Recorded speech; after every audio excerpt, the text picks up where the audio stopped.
যে হবে যেখান থেকে হবে তাকে উঠিয়ে এনে তার বিচার চট্টগ্রামবাসী করবে।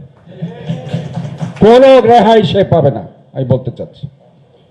এবং ধর্মের নাম নিয়ে যেসব সন্ত্রাসী যুবলীগ ছাত্রলীগের ক্যাডাররা এখনো পর্যন্ত তারা মিছিল করে বেড়াচ্ছে, তাদেরকে গ্রেপ্তার করতে হবে। যারা আজকে আমার প্রায় 1000 ছাত্র জনতা শ্রমিককে যারা খুন করেছে, হত্যাকাণ্ড ঘটিয়েছে, আজকে হয়তো আমরা বারবার বলছি অনেক অবৈধ অস্ত্র, অনেক অবৈধ ব্যক্তির কাছে বৈধ অস্ত্র উদ্ধার করার কথা আমরা বারবার বলছি।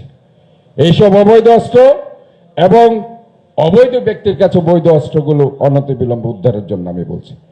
যতক্ষণ না আপনারা উদ্ধার করতে না পারবেন, ততক্ষণ সন্ত্রাসীরা এখানে মাথা ছাড়া দিবে, তারা এগুলো কাজ করবে।